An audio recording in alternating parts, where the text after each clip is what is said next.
ఈరోజు రాజకీయాలకు అతీతంగా అందరినీ కలుపుకొని ప్రజలకి అందరికీ కూడా మీడియా ద్వారా మీ ద్వారా ఈ రాష్ట్ర బడ్జెట్ గురించి విశదీకరించడానికి పౌర సమాజం ద్వారా జన చైతన్య వేదిక ద్వారా లక్ష్మణ్ రెడ్డి గారు చొరవ తీసుకుని మనలందరినీ పిలిపించి ఈ అవకాశాన్ని ఇచ్చినందుకు వారికి ముందుగా ఇంకొకసారి అభినందనలు తెలియజేసుకుంటున్నాను. ఇటువంటి చర్చ చాలా అవసరం. 14 ఫిబ్రవరి రాష్ట్ర బడ్జెట్ని అసెంబ్లీలో ప్రవేశపెట్టారు. బడ్జెట్ అనేది ఒక బిల్లు, ఇది యాన్యువల్ ఫైనాన్స్ బిల్. బడ్జెట్కి ఒక 4 పాదాలు ఉంటాయి. ఒకటేమో చట్టపరమైనటువంటి అంశం, అది కాన్స్టిట్యూషన్ ప్రకారం ఇది ఒక మ్యాండేట్. ప్రతి సంవత్సరం కూడా రాష్ట్రాలు, కేంద్ర ప్రభుత్వం వారి యొక్క ఖర్చులు, తరువాత వారు చేయబోయేటువంటి కార్యక్రమాల గురించి ప్రజలకి చట్టసభ ద్వారా తెలియజేసే బాధ్యత ప్రభుత్వాల మీద పెట్టారు. ఇది చట్టం ప్రకారం. అలాగే దీని మీద వివరంగా చర్చ జరిగి చట్టసభల్లోనూ చట్టం బయట కూడా చాలా విశదీకరించిన తరువాత దాంట్లో మార్పులు చేర్పులు ఏవైనా ఉన్నట్లయితే ఆ మార్పులు చేర్పుల్ని చేసిన తరువాత అది ఆ బిల్లు యాక్ట్ అవుతుంది, చట్టం అవుతుంది. ఆ చట్టాన్ని అడాప్ట్ చేసిన తరువాత ఆ చట్ట ప్రకారమే ఖర్చు పెట్టాలి. ఆ అప్రోప్రియేషన్, అదిగో ఈ 3,22,000 కోట్లు బడ్జెట్ ఉంది అంటే ఆ బడ్జెట్కి సంబంధించినటువంటి ఖర్చు చేసే అధికారాన్ని ప్రభుత్వానికి శాసనసభ కట్టబెడుతుంది. దాని లోపల ఒకసారి ఆ చట్టం చేసిన తర్వాత అటు ఇటు మార్చడానికి వీల్లేదు చట్టం ప్రకారం. రెండవ అంశం ఏమిటంటే, ఒకవేళ మార్పులు జరిగినట్లయితే మళ్ళీ వచ్చే శాసనసభలో దాన్ని తీసుకుని వచ్చి ఇదిగో ఈ మార్పు చేసాం, ఈ కారణాల వలన ఈ మార్పులు చేసాం కాబట్టి ఇదిగో ఇది దీనికి రివైజ్డ్ అప్రూవల్ కావాలి అని ఒక సప్లిమెంటరీ ప్రపోజల్ బడ్జెట్ ముందు శాసనసభ ముందు తీసుకొస్తారు. కాబట్టి ఇది ఒక చట్టపరమైనటువంటి బాధ్యత. రెండవది, అన్నిటికంటే ముఖ్యమైన సమావేశం బడ్జెట్ సమావేశం శాసనసభలో. ఎందుకంటే అది ప్రజలకి తెలియపరచాలి ఏం చేస్తున్నాం అనేది. దాంట్లో రాజకీయపరమైన అంశాలు, ఆర్థికపరమైన అంశాలు, అలాగే సమాజంలో మార్పు తీసుకొచ్చే అంశాలు విశదీకరించి క్రోడీకరించి వివరంగా ఏదైతే ఆర్థిక మంత్రి గారి స్పీచ్ ద్వారా ప్రజలకు తెలియజేస్తారు. నేను 2012-2017 మధ్యలో ఫైనాన్స్ సెక్రటరీగా పనిచేస్తున్నప్పుడు 5 సంవత్సరాల పాటు ఈ బడ్జెట్ తయారు చేసే అవకాశం నాకు దొరికింది. రాష్ట్రం విభజించక ముందు 2.5 సంవత్సరాలు, రాష్ట్రం విభజించిన తర్వాత 2.5 సంవత్సరాలు. అప్పుడు 6 నెలల ముందు ఈ యొక్క ప్రక్రియ మొదలుపెట్టేవాళ్ళని. ప్రతి శాఖ, ప్రతి మినిస్ట్రీతో సుదీర్ఘమైన చర్చలు చేసి అది ఏ విధమైనటువంటి ఖర్చులు జరుగుతున్నాయి, కార్యక్రమాలు ఏ విధంగా అందుతున్నాయి, దాంట్లో మార్పులు చేర్పులు ఏమవసరం, వచ్చే సంవత్సరం కొత్తగా ఏవైనా సామాజిక, రాజకీయ, ఆర్థిక ప్రాముఖ్యం ఉన్న విషయాలు ఉన్నాయా, ఇవన్నీ కూడా కూలంకషంగా చర్చించిన తరువాత బడ్జెట్ రూపొందించడం జరిగేది. ఆర్థిక మంత్రి గారి ఏదైతే సంభాషణ ఉందో, స్పీచ్ ఉందో, ఆ స్పీచ్లో ఈ విషయాలన్నీ కూడా విపులంగా క్రోడీకరించడం జరిగేది.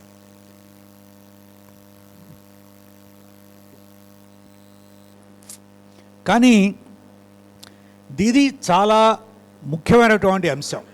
ఎందుకంటే వారు చెప్పే విషయాలు శాసనసభలో ఈ యొక్క బడ్జెట్లో ఉన్నటువంటి వివరాలు ఇవి ప్రజలకు చెప్పవలసిన అవసరం ఉంది. కాబట్టి వీటికి ఒక ప్రాతిపదిక, అంటే మనం కుటుంబాలలో మన సొంత కుటుంబంలో కానీ మన సొంత పనిలో కానీ ఏ విధంగా మనం ఒక అంచనాలు వేసుకుంటామో, ఇదిగో ఈ సంవత్సరం నాకు ఎంత ఆదాయం వస్తుంది, ఇంత ఖర్చు చేసుకోవాలి, మా ఇంటి ఖర్చులకి ఇంత, తర్వాత మా బిల్లు కట్టడానికి, కరెంటు బిల్లులో పవర్ బిల్స్ కట్టడానికి ఇంత, పిల్లల చదువులకి ఇంత, ఆరోగ్యానికి ఇంత అని కొంత పొద్దులు వేసుకుంటాం.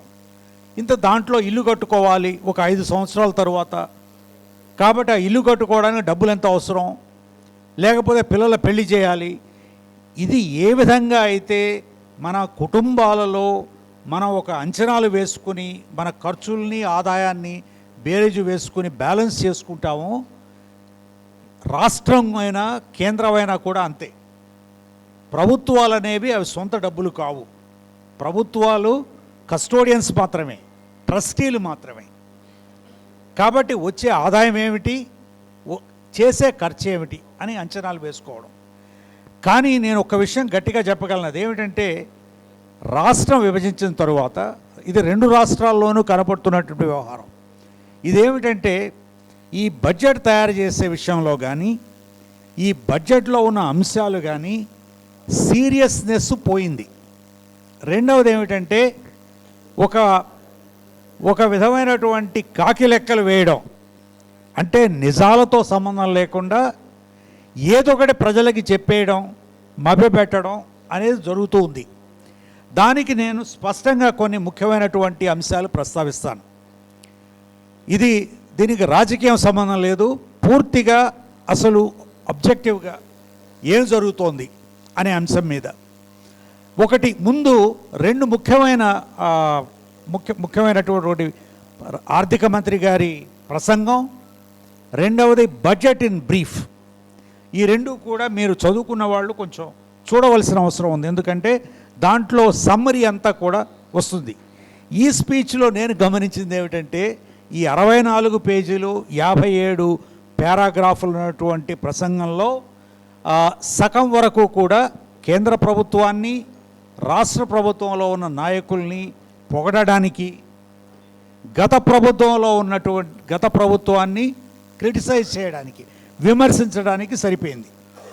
తరువాత ఆశయాలు, యాంబిషన్సు, యాస్పిరేషన్సు, తరువాత మేము 40 ఏళ్ళలో ఏం చేస్తాం అని వాటి గురించి ఎక్కువ చెప్పడం తప్ప అసలు ప్రణాళిక ఏమిటి, కార్యక్రమాలు ఏమిటి, ప్రజల్లో జీవితాల్లో ఏ విధమైనటువంటి మార్పులు వస్తాయి అనే అంశాల గురించి కానీ, తరువాత ఒక పద్ధతి ప్రకారం, ఒక రేషనల్ సీక్వెన్స్ ప్రకారం నాకేమీ ఆ స్పీచ్లో అర్థవంతమైనటువంటి పదార్థం ఉన్నట్లుగా అనిపించలేదు.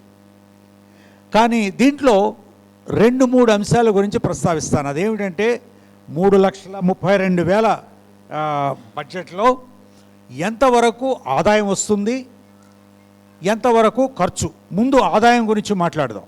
ఆదాయం గురించి మాట్లాడితే 2016లో నేను ఫైనాన్స్ సెక్రటరీగా ఉన్నప్పుడు మేము 46,000 కోట్లు మాత్రమే రాష్ట్రం యొక్క ఇన్కమ్, అంటే రెవెన్యూ, స్టేట్ ఓన్ రెవెన్యూ 48,000 కోట్లు.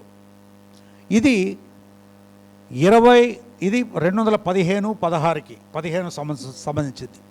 2024కి వచ్చేటప్పటికీ ఇది 74,80,000 కోట్లకి, 84,000 కోట్లుకి పెరిగింది. 10 ఏళ్ళు, ఇంచుమించు 10 ఏళ్లలో ఇది 4-5% మాత్రమే సంవత్సరం నుంచి సంవత్సరానికి పెరుగుతోంది. మీరు 2 బడ్జెట్లో 2 ఉంటాయి, బడ్జెట్ ఎస్టిమేట్స్, రివైజ్డ్ ఎస్టిమేట్స్ అని. బడ్జెట్ ఎస్టిమేట్స్ ఏమిటంటే అది అంచనాలు మాత్రమే, దాంట్లో ఏమైనా రాయొచ్చు మీరు.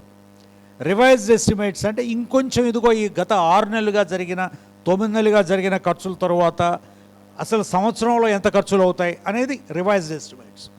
యాక్చువల్ ఎస్టిమేట్స్ అనేవి ప్రిన్సిపల్ అకౌంటెంట్ జనరల్ ఆయన ఏం చేస్తాడంటే అసలు ఖర్చులన్నీ కూడా ఖాతాలను చూసి, ఇన్వాయిస్లు చూసి, బిల్స్ చూసి, పేమెంట్ అవుట్కమ్స్ని చూసి, ట్రెజరీ రికార్డ్స్ చూసి, ఇవన్నీ రీకన్సైల్ చేసి అప్పుడు ఫైనల్ బిల్స్ చేస్తారు. కాబట్టి 3,32,000 కోట్లైనా కూడా చివరికి ఖర్చు ఉండేది 2,50,000 కోట్లు 2,40,000 కోట్లే ఉండే అవకాశం ఉంది. ఎందుకంటే ఆదాయం ఎస్టిమేట్ ఏమిటంటే వచ్చే సంవత్సరం స్టేట్ ఓన్ రెవెన్యూస్ 1,25,000 కోట్లు ఉంటాయనేది అంచనా.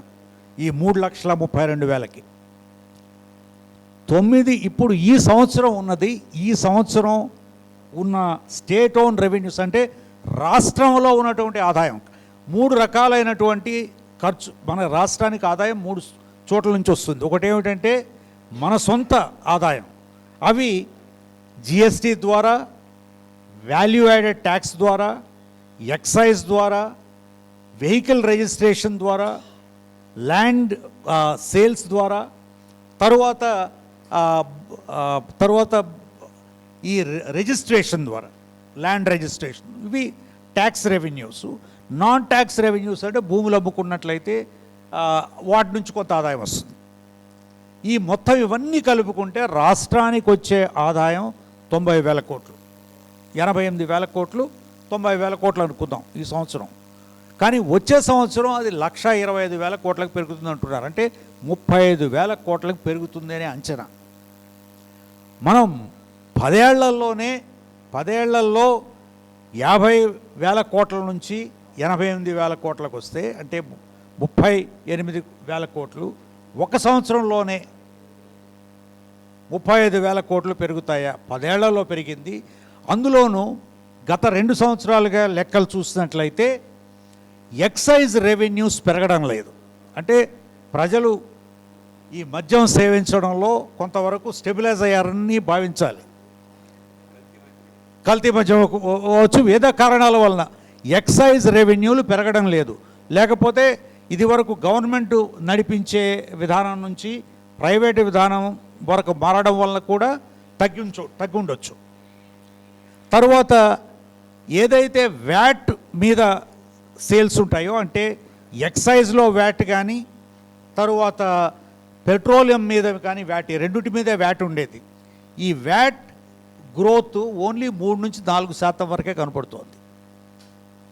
అలాగే జిఎస్టీ గ్రోత్ కూడా మన స్టేట్ గ్రోత్ అంతా కూడా జిఎస్డిపి 11.2% పెరిగింది అంటున్నాం. కానీ అలా పెరిగినట్లయితే అంటే ఇది కూడా నోషనల్ గ్రోత్, అంటే ఇన్ఫ్లేషను నోషనల్ రియల్ అనే 2 ఉంటాయి. నోషనల్ గ్రోత్ అంటే దాంట్లో ఇన్ఫ్లేషన్ అంటే ఈ యొక్క ఇన్ఫ్లేషన్ తెలుగులో ద్రవ్యోల్బణ వల్ల కూడా మనకి ఆదాయం పెరగవచ్చు. అది 11.5 అయినా కూడా ఈ జిఎస్టీ గ్రోత్ మాత్రం 4-5% మాత్రమే పెరుగుతుంది. సో నేను చెప్పేది ఏమిటంటే రాష్ట్ర ఆదాయం గణనీయంగా పెరిగే అవకాశాలు కనపడడం లేదు. ఫస్ట్. రెండవది ఏమిటంటే మన ఆదాయం చూసుకున్నట్లయితే ₹1 ఆదాయం అయితే దాంట్లో 40 పైసలు మన రాష్ట్రం నుంచి రావాలి, 30 పైసలు కేంద్ర ప్రభుత్వం నుంచి వస్తాయి, 30% అప్పులు తీసుకుంటాం. ఇది 30 పైసలు 40 పైసలు 30-40 రేషియో జనరల్గా బ్రాడ్గా ఇప్పుడున్న పరిస్థితి. కేంద్రం నుంచి 2 ముఖ్యమైన మార్పులు వచ్చాయి. ఒకటి ఏమిటంటే 16వ ఫైనాన్స్ కమిషన్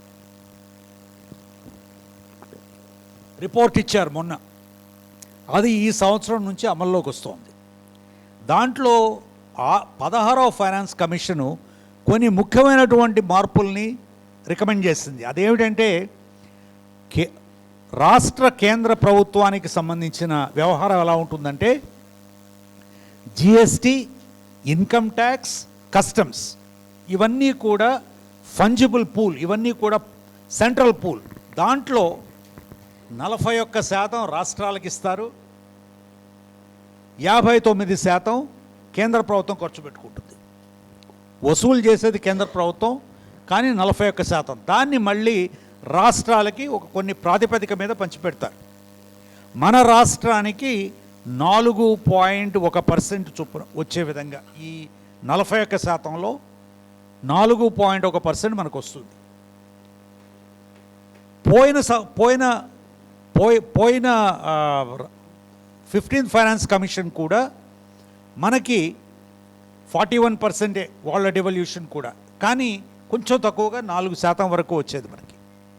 కానీ పెద్ద వ్యత్యాసం ఏమిటంటే రెవెన్యూ డెఫిసిట్ గ్రాంట్ అనేది 14వ ఫైనాన్స్ కమిషన్లో నేను ఫైనాన్స్ సెక్రటరీగా ఉన్నప్పుడు, వైవి రెడ్డి గారు ఫైనాన్స్ కమిషన్ చైర్మన్గా ఉన్నప్పుడు వారిని కన్విన్స్ చేసి రెవెన్యూ డెఫిసిట్ గ్రాంట్ అనేది ఆంధ్ర రాష్ట్రం లాంటి ఉన్న, ఎందుకంటే ముఖ్యంగా రాష్ట్రం విభజించిన తర్వాత రాష్ట్రం బాగా నష్టపోయింది, మాకు వచ్చే ఆదాయం తగ్గిపోయింది, హైదరాబాద్ అక్కడికి వెళ్ళిపోయింది, మాకు క్యాపిటల్ సిటీ లేదు అని చెప్పి వారిని కన్విన్స్ చేసి ఒక రెవెన్యూ డెఫిసిట్ గ్రాంట్ కింద ఇంచుమించు 42,000 కోట్ల రూపాయలు 5 సంవత్సరాల పాటు రాష్ట్రానికి వచ్చే విధంగా అప్పుడు 14 ఫైనాన్స్ కమిషను రికమెండ్ చేశారు.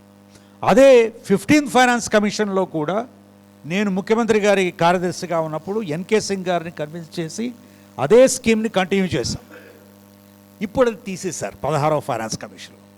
16వ ఫైనాన్స్ కమిషన్లో రెవెన్యూ డెఫిసిట్ గ్రాంట్ అనేది రాదు. అది ఇంచుమించు 5 నుంచి 8,000 కోట్ల వరకు వచ్చేది ప్రతి సంవత్సరం, అది తీసేశారు.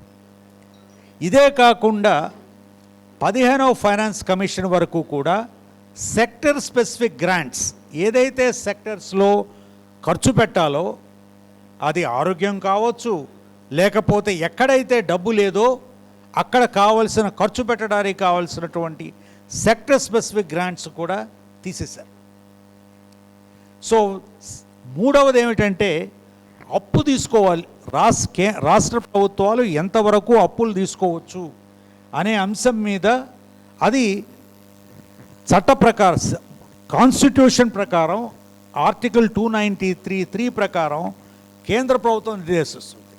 ఆ నిర్దేశం ఫైనాన్స్ కమిషన్ ఏ విధమైనటువంటి రికమెండేషన్స్ చేస్తుందో దాని ప్రకారమే ఆ యొక్క అప్పులు తీసుకునే అధికారం రాష్ట్రాలకి కేంద్ర ప్రభుత్వం ఇస్తుంది ప్రతి సంవత్సరం.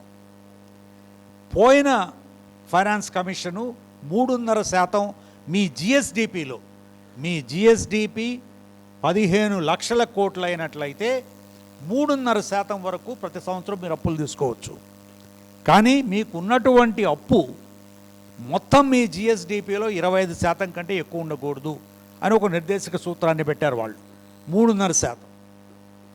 అది ఇప్పుడు ఈ ఫైనాన్స్ కమిషను 3%కి తగ్గించారు. 3%కి తగ్గించారు అంటే మనం అప్పు తీసుకోవడం తగ్గింది, కేంద్రం నుంచి వచ్చే డబ్బు తగ్గింది. అలాగే సెంట్రల్లీ స్పాన్సర్డ్ స్కీమ్లో ముఖ్యమైనటువంటి కార్యక్రమమైన ఉపాధి హామీ పథకాన్ని ఎంజీఎన్ఆర్ఈజీఏని రామ్ కింద మార్చిన తర్వాత 40% భారం రాష్ట్రం మీద పడుతుంది.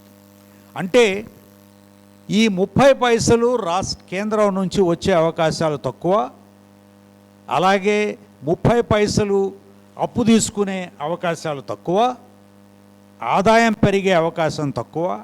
కాబట్టి మన ఆదాయం ₹1 ఉండకపోవచ్చు, 80 పైసలే ఉండొచ్చు అనేది ఒక ఒక భయం ఈ బడ్జెట్లో. ముందు మీరు ఆదాయం వస్తేనే కదా తర్వాత ఖర్చులు. అది రెండవది ఏమిటంటే అప్పుల గురించి విజయ్ కుమార్ గారు మాట్లాడారు. అప్పుల గురించి 2 అప్పులు. ఒక అప్పు ఏమిటంటే పుస్తకాల మీద రాసుకునేది, ఇంకొక అప్పు ఏమిటంటే చేబదులు, అంటే మాట వరుసకే, అంటే ఎవరికి తెలియకుండా చీకట్లో తీసుకునే అప్పు ఒక పద్ధతి.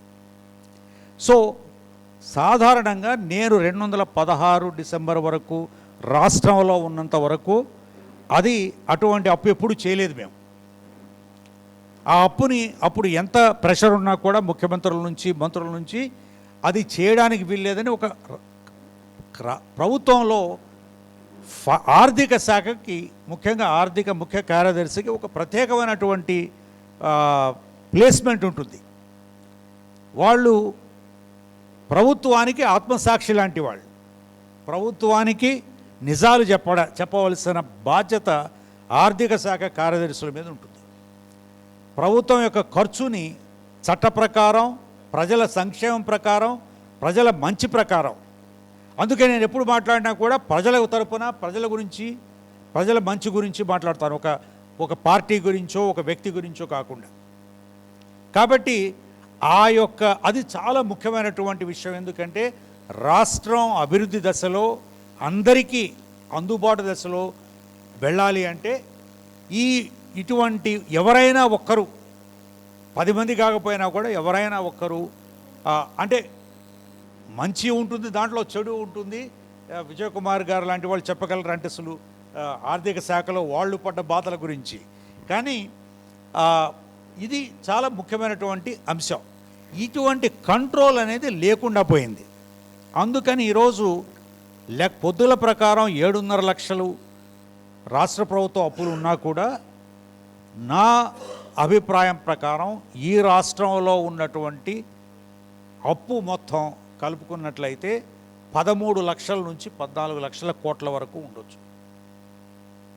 ఎందుకంటే చాలా అప్పులు గ్యారంటీల బేసిస్ మీద, తరువాత సెక్యూరిటీ అంటే ఫైనాన్స్ సెక్రటరీలు సంతకాలు పెట్టి మేము ఈ అప్పు ప్రభుత్వం కడుతుంది, గ్యారంటీ ఇస్తున్నాం అని చెప్పడం వలన బ్యాంకుల నుంచి కార్పొరేషన్ల నుంచి తీసుకున్నవి.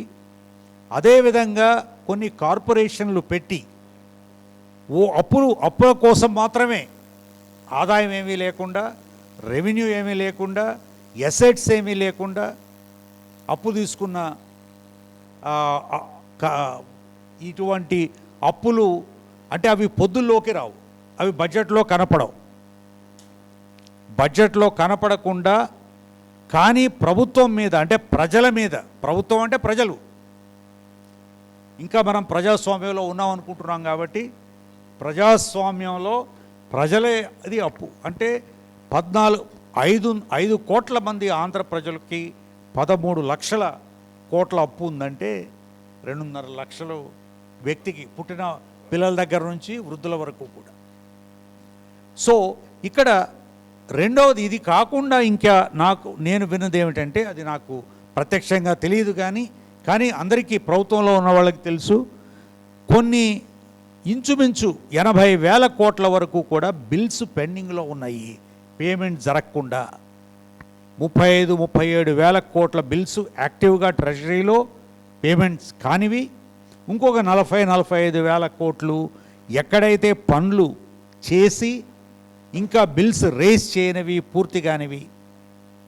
అంటే ఇవన్నీ కూడా ప్రభుత్వం యొక్క బాధ్యత. ప్రభుత్వం ఏం చేయాలంటే, ఎందుకంటే ప్రభుత్వం ప్రజల ప్రభుత్వం అయినట్లయితే, ప్రజాస్వామ్య ప్రభుత్వం అయినట్లయితే ముందుగా ఈ యొక్క లెక్కలు ప్రజలకి చెప్పవలసిన అవసరం ఉంది, పబ్లిక్ డొమైన్లో పెట్టవలసిన అవసరం ఉంది. బడ్జెటరీ అసలు బుక్స్లో ప్రభుత్వం యొక్క అకౌంట్ బుక్స్ మీ అందరు ఎవరైతే వ్యాపారాలు చేస్తారో వాళ్ళందరికీ తెలుసు. A account, B account, white book, black book, కింద చిన్న చిట్లు రాసుకునవడం. ప్రభుత్వాల్లో ఇట్లాంటి వ్యవహారం ఉండకూడదు. కాబట్టి ప్రభుత్వాలు అది మన కుటుంబాల్లో మనం చేయం కదా, మనం భార్యకి చెప్పడమో లేకపోతే పిల్లలకో చెప్తాం. కాబట్టి ఇవి క్లియర్గా ఇదిగో ఇంత కార్పొరేషన్ల మీద అప్పింతుంది, గ్యారంటీలు ఇంత ఇచ్చాము, ఇంత అప్పు ప్రభుత్వం కట్టవలసింది, ఇది మేము పొద్దుల్లో ఇంత ఉంది, పొద్దుల్లో కాకుండా ఇంత అప్పులు ఉన్నాయనేది ప్రజల ముందు పెట్టవలసిన అవసరం ఉంది. అలాగే ఎన్ని బిల్స్ పెండింగ్ ఉన్నాయి ట్రెజరీస్లో అనే విషయాలను కూడా ప్రజల ముందు పెట్టవలసిన అవసరం ఉంది. దీనివలన మనం సక్రమమైనటువంటి అంచనాలు వేసుకునే అవకాశం ఉంటుంది. అలాగే ఈ యొక్క కేంద్ర ప్రభుత్వం నుంచి ఈ 16వ ఫైనాన్స్ కమిషన్ రికమెండేషన్స్ వలన ఎంతవరకు ఎఫెక్ట్ అవుతుంది, అది స్పీచ్లో కానీ బడ్జెట్లో కానీ ఎక్కడ రిఫ్లెక్ట్ కాలేదు. అప్పులు తీసుకునే అవకాశం తగ్గుతుంది. అంటే ఇంకా off book balance, off budget బారోయింగ్స్కి రిసార్ట్ చేయవలసిన అవసరం ఉంటుంది. ఇది ఆదాయానికి సంబంధించింది. అంటే మీకు రూపాయికి ఎస్టిమేట్ అయితే మీకు వచ్చేది 80 పైసలే. కాబట్టి ఏ విధంగా మీరు ఖర్చు పెడతారు అనేది రెండవ అంశం. అంటే 90,000 కోట్లు స్టేట్ రెవెన్యూ అయినట్లయితే, ఇంకొక 90,000 కోట్లు కేంద్రం నుంచి వస్తుంది అనుకున్నట్లయితే, అంటే 2,80,000 కోట్లు అనుకుందాం. 70,000 కోట్లు అప్పు తీసుకున్నట్లయితే మీకు 2,50,000 కోట్లు అంతే అప్పులు. రెవెన్యూ ఎక్స్పెండిచర్ అంటే ఫిక్స్డ్ కాస్ట్, అంటే మనం ఇంటికి అద్దె ఉన్నట్లయితే 15,000 రూపాయలు ప్రతి నెల కట్టాలి అంటే 15,000 రూపాయలు కట్టకపోతే ఇంటి యజమాని వచ్చి ఇంట్లో నుంచి గెంటేస్తారు. అది ఫిక్స్డ్ కాస్ట్. బియ్యం కొనుక్కోవాలి నెల నెల అంటే దానికి 1,000 రూపాయలు కావాలంటే 1,000 రూపాయలు కొనుక్కోవాలి, లేకపోతే తినడం మానేయాలి. అంటే ఖర్చును తగ్గించుకోవాలి. కొన్ని ఫిక్స్డ్ కాస్ట్లు ఉంటాయి. ఆ ఫిక్స్డ్ కాస్ట్లు రెవెన్యూ ఎక్స్పెండిచరు ప్రభుత్వం ఎస్టిమేట్ చేసిందే 2,56,000 కోట్లు ఈ సంవత్సరానికి. సో కాబట్టి ఈ ఫిక్స్డ్ కాస్ట్ ఏదైతే ఉందో దీన్ని ప్రభుత్వం క్రిటికల్గా బేరీజ్ వేసుకోవాల్సిన అవసరం ఉంది. మనం ఇంట్లో ఏ విధంగా చేసుకుంటామో, ఏ విధంగా డబ్బులు లేనప్పుడు కొంత ఖర్చు తగ్గించుకుంటామో, ఈ ఖర్చుల్ని ఇప్పుడు మనం మొత్తం అందరూ ప్రతి కుటుంబం కూడా వ్యాపారస్తులైపోయి మనందరం కూడా వ్యవసాయం మానేసి మనందరం కూడా ఆర్టిఫిషియల్ ఇంటెలిజెన్స్తో ముందుకు వెళ్ళిపోయి అందరికీ కూడా క్వాంటమ్ కంప్యూటింగ్ గురించి కంప్యూటర్లు ఇచ్చేస్తే చాలా బాగుంటుంది. కానీ ఏం చేయాలి నాకేం తెలియనప్పుడు, నాకు చదువు రాదు, నాకు అసలు కంప్యూటర్ అంటే తెలియదు. వీటి వలన కాబట్టి ఇటువంటి యాంబిషన్సు, యాస్పిరేషన్సు, డ్రీమ్స్ ఇవన్నీ కూడా ఉండడం మంచిది. దాంతోపాటు అవి సాధించుకోవడానికి ప్రణాళికలు ఉండాలి, కార్యక్రమాలు ఉండాలి, దానికి కావలసినటువంటి స్ట్రాటజీ ఉండాలి, డబ్బు ఉండాలి. ప్రజలకి ఏ విధంగా వీటి వలన అందరికీ ఉపయోగం జరుగుతోంది అనేది ఉండాలి. నేను బడ్జెట్ గురించి 2-3 అంశాలు ఇంకా ఇప్పుడు వారు చెప్పింది ఏమిటంటే 10 సూత్రాల ప్రాతిపదికన అభివృద్ధి సాధిస్తామన్నారు. 10 సూత్రాల్లో 5 సూత్రాలు మాత్రమే బడ్జెట్లో కనపడినాయి నాకు. ఒకటేమిటంటే త్వరితగతిని, శీఘ్రగతిని అభివృద్ధి చేయాలి. బాగుంది, చాలా బాగుంది. అది ఏ విధంగా అభివృద్ధి చేయాలి అంటే అది ఇన్ఫ్రాస్ట్రక్చర్ ద్వారా అభివృద్ధి చేయాలి అంటున్నాడు. అంటే ప్రజలకి సంబంధించి, రెండవది అందరికీ కూడా సమానమైనటువంటి వెల్త్ డిస్ట్రిబ్యూషన్ చేయాలి.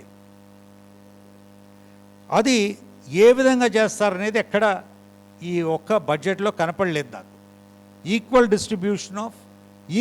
డిస్ట్రిబ్యూషన్ ఆఫ్ వెల్త్ అనేది. మూడవది ఏమిటంటే త్వరితగతిని వ్యవసాయం అభివృద్ధి చేయాలి. అది బడ్జెట్ వివరణలో చూసినట్లయితే అగ్రికల్చర్ అభివృద్ధికి 2 అంశాలు కనపడినాయి నాకు. ఒకటి ఏమిటంటే ఒకటి హార్టికల్చర్ కారిడర్, అది కూడా గ్లోబల్ హార్టికల్చర్ కారిడర్ డెవలప్ చేయాలి రాయలసీమలో, మంచిదే. కానీ అదేమిటి 8 లక్షల ఎకరాల హార్టికల్చర్ ఉంటే ఇప్పుడు అది వచ్చే సంవత్సరానికి 14 లక్షలు, అంటే 5 లక్షలు పెంచుతామంటున్నాం. నాకు అర్థం కాని ఇంకొక అంశం ఏమిటంటే ఉన్న భూములన్నీ కూడా ఫ్రీగా పంచిపెట్టేస్తున్నాం. రాష్ట్రంలో ఏదైతే సహజ వనరులు, ప్రజల వనరులు ఉన్నాయో, ముఖ్యంగా వాటిలో ముఖ్యమైనది భూములు, అలాగే మైన్స్, మినరల్స్, బీచ్ శాండ్, ఇవన్నీ కూడా ఫ్రీగా ఇచ్చేస్తున్నాం. రెవెన్యూ ఏ విధంగా జనరేట్ అవుతుంది, గ్రోత్ ఏ విధంగా వస్తుంది, అది గ్రోత్ వాళ్ళకి ఇచ్చిన వాళ్ళకి మాత్రమే వస్తుంది కదా. వాళ్ళు ట్యాక్స్ కడతారు, వాళ్ళకి ఎంప్లాయ్మెంట్ క్రియేట్ చేస్తారన్నారు, బాగానే ఉంది. ఆశయం ఏమిటంటే ఈ యొక్క తర్వాత హ్యూమన్ క్యాపిటల్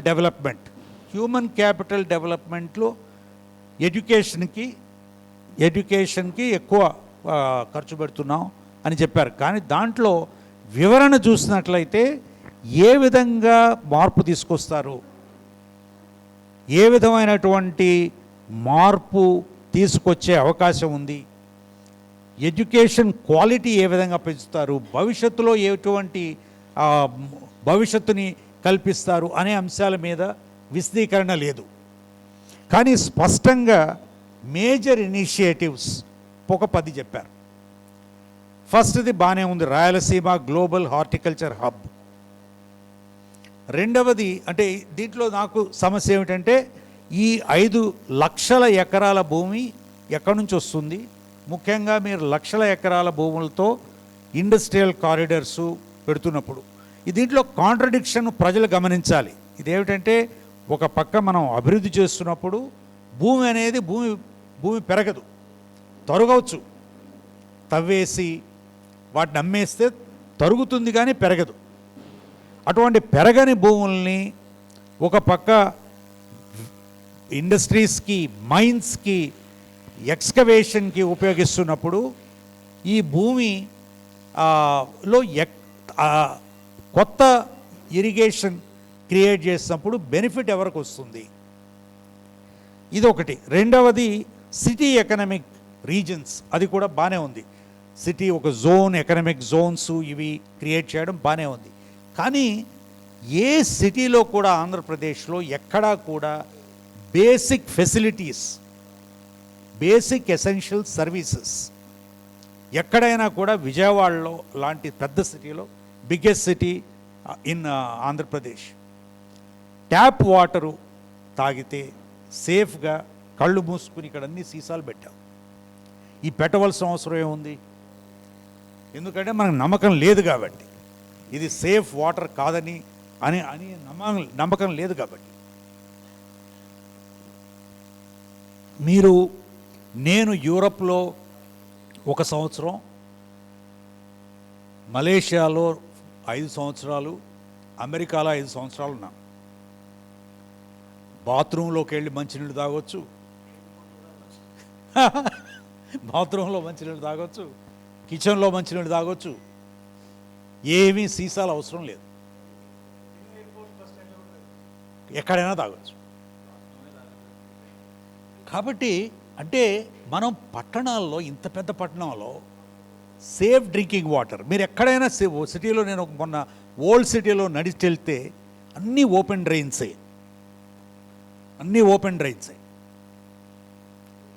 అక్కడంతా చెత్త. నా ఈ సర్వీసెస్ మనం ప్రొవైడ్ చేయలేనప్పుడు ఈ అండర్ గ్రౌండ్ డ్రైనేజ్ ఒక టార్గెట్ ప్రకారం, కానీ మెట్రో రైలు కట్టేస్తాం విజయవాడలో అనేది కూడా ఈ బడ్జెట్లో ప్రాతిపదిక. విజయవాడ, విశాఖపట్నంలో ఇవన్నీ కూడా కాంట్రాక్టర్లకి బెనిఫిట్ తప్ప మొత్తం దేశంలో 1-2 మెట్రోలు తప్ప ఏ మెట్రో కూడా సక్సెస్ కావడంలా, అవసరం లేదు. కంప్లీట్ డిస్రప్ట్ అయిపోతుంది లైఫ్ అంతా. దీనికి బదులుగా మనం పబ్లిక్ ట్రాన్స్పోర్ట్ పెంచవచ్చుగా, ఇక్కడ బస్సులు పెంచవచ్చుగా. మళ్ళీ బస్సులు కూడా మళ్ళీ ఎలక్ట్రిక్ బస్సులని కొంతమందికి మాత్రమే, అంటే 4 బస్సులు కొనుక్కోవాల్సింది, అదే డీజిల్ బస్సులు, ఒక ఎలక్ట్రిక్ బస్సు ఖర్చు 4 డీజిల్ బస్సులు కొనుక్కోవచ్చు. మనకు కావాల్సింది పవర్ తగ్గించడమా, కాస్ట్ ప్రజలకి ఫెసిలిటీ ఇవ్వడమా? ఇవి అవుట్కమ్స్ అనేవి నిర్ణయించుకోవాల్సిన అవసరం ఉంది. తరువాత ఇవన్నీ కన్ఫ్యూజింగ్గా ఉంది నాకు. ఈ 10 ముఖ్యమైన కార్యక్రమాల్లో 3,000 పోలీస్ వెహికల్స్ ఇస్తాం, 3,000 పోలీస్ వెహికల్స్ ఇస్తాం. అలాగే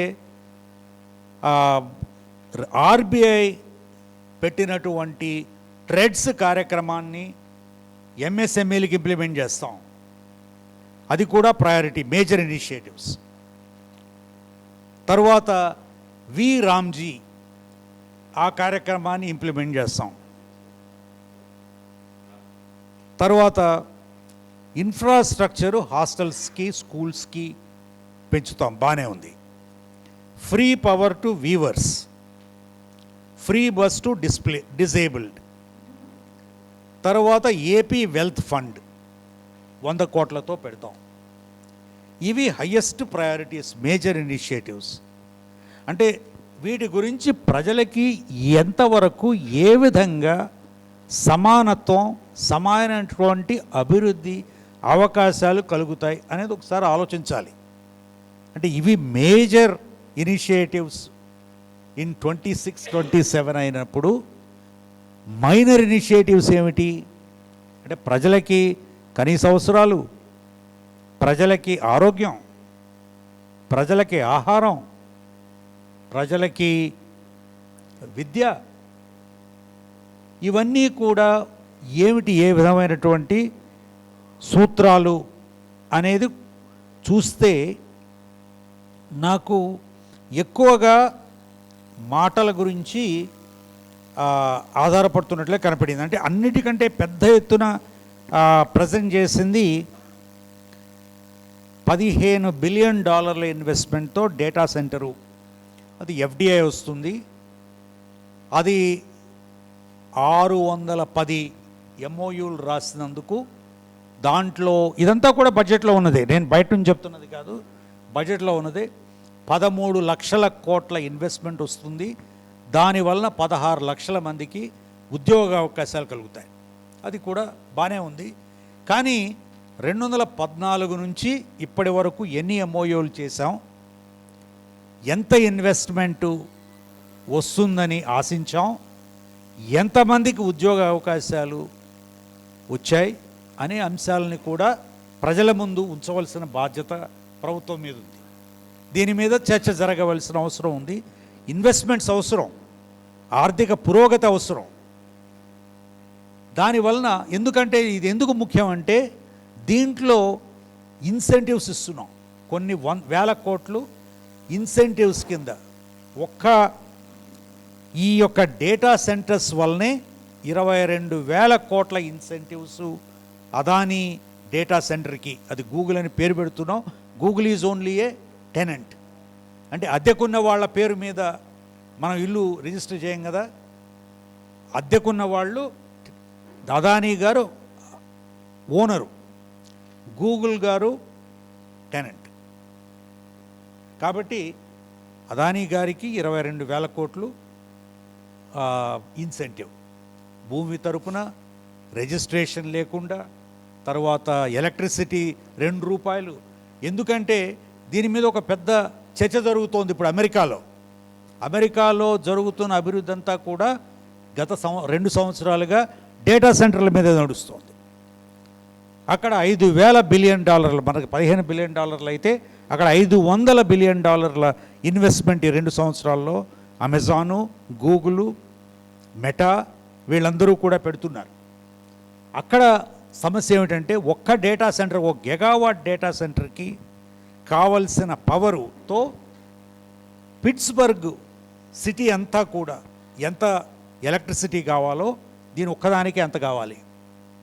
పిట్స్బర్గ్లో ఉన్న 10 లక్షల మందికి 25 లక్షల మందికి ఎంత నీళ్లు కావాలో ఒక డేటా సెంటర్కి అంత కావాలి. కాబట్టి వాటర్ పవర్ ఇంటెన్సివ్, అది వద్దనడం లేదు, కానీ దానికి మనం ఇన్ఫ్రాస్ట్రక్చర్ క్రియేట్ చేస్తున్నామా, దాంతోపాటు ప్రజలకి బ్యాలెన్స్ చేస్తున్నావా. ఎందుకంటే డేటా సెంటర్ అనేది ఒక వేర్ హౌస్, దాంట్లో ఉద్యోగ అవకాశాలు చాలా తక్కువ ఉంటాయి. దాంట్లో 2 రకాల వాళ్ళకే ఉద్యోగాలు. నేను డేటా సెంటర్లు చూసి వచ్చాను అమెరికాలో. ఒకటేమో సెక్యూరిటీ, హై సెక్యూరిటీ, అంతా ఆటోమేటెడ్ సెక్యూరిటీ. రెండవది హై వాల్యూ మేనేజ్మెంట్. దాంట్లో కూడా ఒక 100 మెగావాట్స్ డేటా సెంటర్ ఉన్నట్లయితే దాంట్లో 40 మంది 50 మంది పనిచేస్తారు. సో దీంట్లో ఇది is not an employment intensive కాదు, ఇది power intensive, water intensive and space intensive. So దీని గురించి తర్వాత ఎంఎస్ఎంఈ పార్కులు ప్రతి కాన్స్టిట్యున్సీలో ఒకటి పెడతా ఉంటున్నారు, అది బాగానే ఉంది. కానీ ఉన్న ఎంఎస్ఎంఈలని ఇప్పుడు ఏదైతే మైక్రో, స్మాల్, మీడియం ఎంటర్ప్రైజెస్ ఉన్నాయో వాళ్ళకి సంబంధించి ఈజీ క్రెడిట్ దొరకడం, వాళ్ళ ప్రొడక్టివిటీ పెంచడం, అక్కడ పనిచేసే వాళ్ళ స్కిల్ సెట్స్ ఇంప్రూవ్ చేయడం, వాళ్ళకి సేఫ్టీ నెట్, సోషల్ సెక్యూరిటీ అందజేయడం, వాళ్ళకి హెల్త్, ఎడ్యుకేషన్ ఫెసిలిటీసు ఇవ్వడం, ఇవి చాలా ముఖ్యం కదా. అలాగే హౌసింగ్, ఈరోజు కూడా హౌసింగ్ కార్యక్రమం అనేది ఇంతవరకు స్పష్టమైనటువంటి, పోయిన ప్రభుత్వం మీద అవగాహన లేదు, ఈ ప్రభుత్వం కూడా నాకు స్పష్టంగా అర్థం కావడం లేదు. దీంట్లో ముఖ్యమైన సమస్య ఏమిటంటే, ముఖ్యమైన సమస్య ల్యాండ్ ప్రైస్. భూమి, particularly urban lands speculative business అయిపోవడం వల్ల బ్లాక్ మనీ అంతా కూడా ఇదివరకు బంగారం కొనుక్కోవడమో లేకపోతే ఆ డబ్బంతా కూడా మ్యాట్రెస్లు పిల్లోస్లో పెట్టుకునేవాళ్ళు, ఇప్పుడేమో భూమిలో పెడుతున్నారు. కాబట్టి కామన్ ప్రజలకి భూములు కొనుక్కోవడం కానీ ఇల్లు కట్టుకోవడం కానీ అన్అఫోర్డబుల్ అయిపోయింది. ఇది ఈ ల్యాండ్ మార్కెట్, ల్యాండ్ మాఫియా ఎవరైతే ల్యాండ్ మార్కెట్, అర్బన్ ల్యాండ్ మార్కెట్ని మేనేజ్ చేస్తున్నారో వాళ్ళని దీని గురించి స్పష్టత లేదు. దీని గురించి ప్రజలకి అవగాహన రావాల్సిన అవసరం ఉంది. దీని గురించి ఒకసారి సపరేట్గా మనం చర్చించుకోవాల్సిన అవసరం ఉంది. కాబట్టి నేను ముగింపుగా చాలా సమయం తీసుకుంటున్నాం కాబట్టి తీసుకోకుండా 2-3 విషయాలతో ముగిస్తాను. ముఖ్యంగా ఈ యొక్క బడ్జెట్టు ఇది స్పష్టమైనటువంటి ఆదాయం గురించిన చర్చ జరగవలసిన అవసరం ఉంది. అప్పుల గురించి స్పష్టత రావాల్సిన అవసరం ఉంది. ఖర్చులు ఎందుకు పెడుతున్నాం, దానివల్ల ఎవరికి ఉపయోగం ఉంది అనేది రావాల్సిన అవసరం ఉంది. 4వది ఏమిటంటే ఖర్చంతా కూడా బడ్జెట్తో సంబంధం లేకుండా నడుస్తోంది ప్రభుత్వంలో. గత 10 సంవత్సరాల్లో నాకు తెలిసినంత వరకు నేను 2 ప్రభుత్వాల్లోనూ 2 ముఖ్యమంత్రుల గారి దగ్గర పనిచేశాను కాబట్టి బడ్జెట్కి ఏమీ సంబంధం లేకుండా ఖర్చు నడుస్తోంది. ఇది చట్టం, అప్రాప్రియేట్ చేసేది చట్టసభ. ఈ బడ్జెట్లో లేని ఖర్చు చేయాలి అంటే మళ్ళీ శాసనసభకి వెళ్ళాలి. కేంద్ర ప్రభుత్వంలో మాత్రం ఇది చాలా పకడ్బందీగా అమలు చేస్తారు. అక్కడ ₹1 కూడా బడ్జెట్లో లేనిది ఖర్చు పెట్టడానికి లేదు. No expenditure outside the budgetary allocation and appropriation. ఇక్కడ రాష్ట్ర ప్రభుత్వంలో బడ్జెట్ అనేది నామకే వాస్తే, అది ప్రజలకు మభ్యపెట్టడానికి ఇది మేము మొక్కుబడి చెల్లించినట్లుగా, ఇది దేవుడికి వెళ్ళి మొక్కుబడి చేసి వచ్చి మళ్ళీ పాపాలు మొదలు పెట్టడం. అదేవిధంగా ఈ యొక్క బడ్జెట్ కార్యక్రమం కూడా అంతే. కాబట్టి అసలు బడ్జెట్ని డీవియేట్ చేయకూడదు. అది అత్యంత అవసరమైనట్లయితే నెక్స్ట్ బడ్జెట్. అందుకని ఫైనాన్స్ డిపార్ట్మెంట్లు ఆర్బిటరీగా పనిచేయడానికి కూడా కారణం ఇదొకటి. అలాగే ఇప్పుడు ట్రెషరీలో సక్రమంగా ఈ ఫైనాన్షియల్ మేనేజ్మెంట్ సిస్టమ్ అంతా కూడా ఆటోమేట్ చేస్తాం. నేనున్నప్పుడు కాంప్రిహెన్సివ్ ఫైనాన్షియల్ మేనేజ్మెంట్ సిస్టమ్ అని CFMS అని అది పూర్తి యొక్క ట్రాన్స్పరెన్సీ తీసుకొస్తుంది, అది డిస్క్రిప్షన్ లేకుండా జరుగుతుంది అనే ఒక సదుద్దేశంతో మొత్తం ఈ దేశంలోనే కాదు ప్రపంచంలో చాలా తక్కువ దేశాల్లో ఇంత సక్సెస్ఫుల్గా ఇంప్లిమెంట్ చేయడం జరిగింది ఆంధ్రాలో.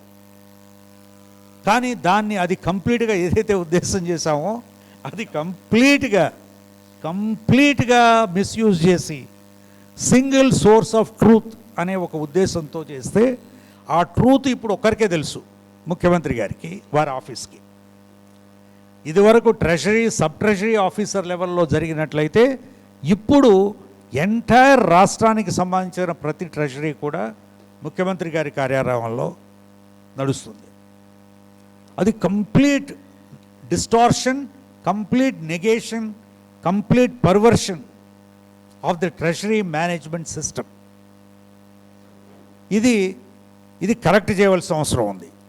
85,000 కోట్ల రూపాయలు బిల్స్ పెండింగ్లో ఉన్నాయి, ఆర్ బిల్స్ రావాల్సి ఉన్నాయి, ఆర్ బిల్స్ అర్థం లేకుండా ఉన్నాయంటే ఇది జరిగే అవకాశం ఎక్కడా లేదు. దీనికి finance code, accounts code, treasury code, budget code అని 4 కోడ్స్ని బ్రిటిష్ ప్రభుత్వంలో తయారు చేశారు పకడ్బందీగా అమలు చేయడానికి. ఇది ఎవరికి తెలియదు, ఆ బుక్స్ లేవు ఇప్పుడు, వాటిని ఎవరు ఫాలో గారు, ఆ యొక్క విధానం ఏమీ లేదు. ఇప్పుడు ఎవరు చెప్తే అదే, పెద్ద మనిషి ఏం చెప్తే అదే ట్రెషరీ కోడ్. ఇదిగో మీరు విజయ్ కుమార్ గారికి డబ్బులు ఇచ్చేయండి అంటే ఇచ్చేయడం, లక్ష్మణ్ రెడ్డి గారికి వద్దండి ఆపెట్టండి అంటే ఆపేయడం. ఇది ఇండివిజువల్ బేస్డ్ ట్రెషరీ మేనేజ్మెంట్. నేనున్నప్పుడు ఒక ఫైర్ వాల్ పెట్టాను ఫైనాన్స్ డిపార్ట్మెంట్కి ట్రెషరీకి మధ్య. ఎవ్వరూ ఇంటర్ఫియర్ కాకూడదు ట్రెషరీ అది ఆటోమేటెడ్ ప్రాసెస్ ఉండాలి అని. కాబట్టి ఈ డిస్టార్షన్స్ ఏదైతే ఉన్నాయో వీటిని కరెక్ట్ చేయాలి. Lastly entire utilisation should be, దాన్ని ప్రజల మంచి కోసం, అందరి మంచి కోసం. మనకి అసమానతలు ఉన్నాయి, సామాజిక అసమానతలు ఉన్నాయి, ప్రాంతీయ అసమానతలు ఉన్నాయి, సెక్టర్ల అసమానతలు ఉన్నాయి. వీటిని చాలా సీరియస్గా, ఇది ఎదుగో వీళ్ళు నాకు ఓటేశారు, వీళ్ళు నాకు ఓటు వేయలేదు కాబట్టి వీళ్ళకి ఏమీ చేయను అనే ఒక ఆలోచన చాలా అపాయకరం. ఇది తిరిగి మనకు చుట్టుకుంటుంది. ఎవరైతే ఈ విధమైనటువంటి ఆలోచనలతో ఈ బడ్జెట్లు తయారు చేస్తున్నారో వాళ్ళకి తీవ్రమైనటువంటి రాజకీయ పరంగా కూడా నష్టం జరుగుతుంది. కాబట్టి అందరికీ మంచి జరిగే విధంగా, ముఖ్యంగా చివరికి ఎవరైతే పేదలు ఉన్నారో, కేరళ ప్రభుత్వం చూడండి 4 సంవత్సరాల్లో 65,000 కుటుంబాల్లో ప్రతి వాళ్ళని గుర్తించి వారి పేదరికాన్ని నిర్మూలించి చేసినటువంటిది అందరూ చేయొచ్చు. మనం ఏదైతే తమిళనాడులో చేస్తున్నారో ఇక్కడే చేయొచ్చు, కేరళలో ఏం చేస్తున్నారో ఇక్కడే చేయొచ్చు, మంచిది. మనం దానికి రివర్సు దారిలో వెళ్తున్నాం. పేదరిక నిర్మూలన అంతా కూడా ప్రైవేట్ రంగానికి అప్పచెప్పేసాం P4 కింద. తర్వాత అభివృద్ధి పదవంతా కూడా PPP రంగంలో తీసుకెళ్తామని ఈ బడ్జెట్లో స్పష్టంగా చెప్పారు. అంటే ప్రజలకి, ప్రభుత్వం అనేది ప్రజలు, ప్రభుత్వానికి సంబంధం లేదు, ప్రజలకి సంబంధం లేదు. ప్రైవేట్ రంగం, నేను ప్రైవేట్ వ్యవస్థలో కూడా పనిచేశాను, నాకు దానికి వ్యతిరేకం కాదు. వాళ్ళ రోల్ వాళ్ళు ప్లే చేయాలి. Competitive equitable capitalism is not a bad idea. ఇప్పుడు చైనా అంతా కూడా అలాగే చేస్తున్నారు. కానీ exploitative, oligarchic, state sponsored capitalism is dangerous. ఇది కంప్లీట్ క్రోనీ బిజినెస్. ఈ క్రోనీ బిజినెస్ నా చుట్టాలు, నా బంధువులు, నా కులం వాళ్ళు, నా మతం వాళ్ళు అంటే మొత్తం సమాజం నాశనం అయిపోతుంది. కాబట్టి ఈ అవకాశాన్ని వినియోగించుకుని, బడ్జెట్ యొక్క ముఖ్యమైన అవకాశం ఏమిటంటే ఈ విషయాలన్నీ చర్చించుకోవడానికి ఇది ఒక కేంద్ర సూత్రం అవుతుంది.